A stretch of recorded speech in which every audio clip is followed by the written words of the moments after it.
Hello. So, we are all deluded. And over the next 5 minutes, you will hear why that's so important. The delusions and persuasiveness of charismatic leaders has changed history, and not always for the better. You all recognize this very passionate man.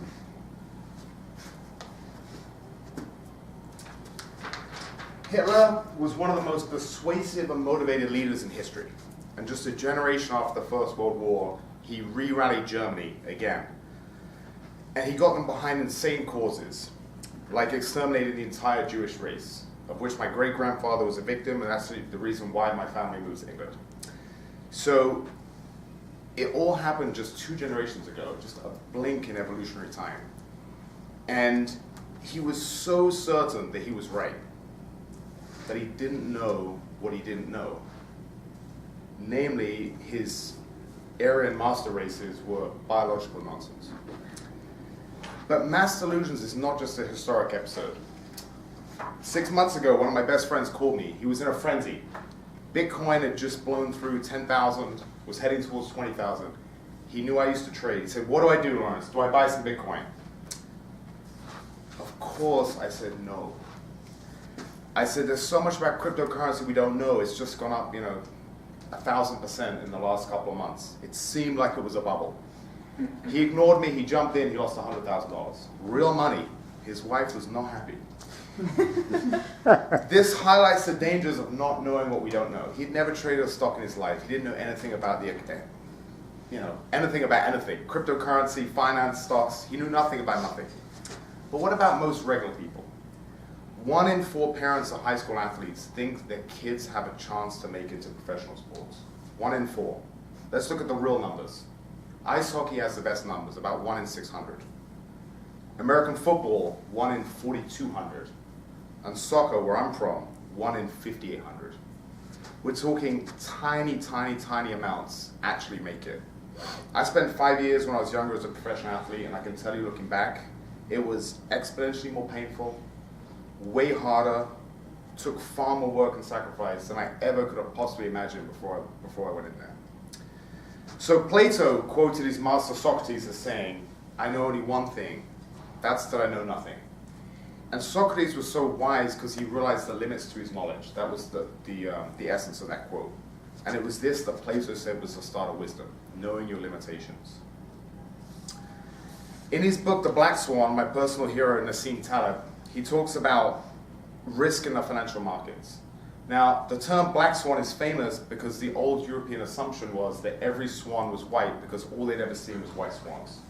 And then, 1697, Dutch explorers were in Australia and they saw a black swan. And suddenly, all their previous thoughts were out of the window.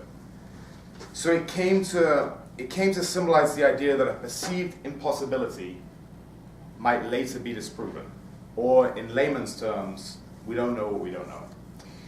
And Nassim Taleb goes on to describe the relationship between books and knowledge. And he talks about how accumulating a massive library, even of books we haven't even read, is actually very beneficial. The growing number of the books on the shelves will look back at you, menacingly, and he calls it an anti-library. It represents an inkling of what he knows he doesn't know. The start of wisdom.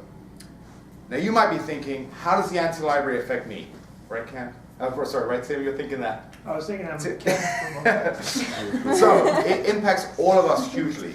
Because right now in 2019, we're in the midst of incredible tribalism. Look at me, I'm from England, I'm wearing a Chicago t-shirt. Tribalism. Tribalism all around us. No more than politically and in the religious spheres. Do you think that Trump thinks he could have been a professional athlete? Of course he does, with his ego. And he would have been overstating his chances by a lot. Does any of you think Hillary goes to sleep at night and thinks actually Bernie Sanders might have been the better man for the job? Of course not. She's so arrogant. Of course she doesn't think that. And that's the danger we're facing today. Leaders and influencers with no anti-libraries. People who are more arrogant than Socrates, who don't know what they don't know. People who think that all swans are white just because they've never seen a black swan. So if we don't stop thinking that way, we won't stop electing leaders like Trump and Hillary. And we won't stop this divisiveness that we're seeing right now. If we are to have any hope for our future, we need to take a scientific approach. I'm looking at you, Ken, our scientists, resident scientists. Modern science is based on the Latin injuncture, ignoramus. In Latin, ignoramus literally means we do not know, but its meaning has been warped to mean a stupid person now. Science assumes we don't know anything. We don't know everything, sorry. No concept, no idea, no theory is ever beyond challenge. This is the very opposite of religious thinking. Be like Socrates. Know what you don't know. That's the whole essence of scientific thinking. I know only one thing. That's that I know nothing.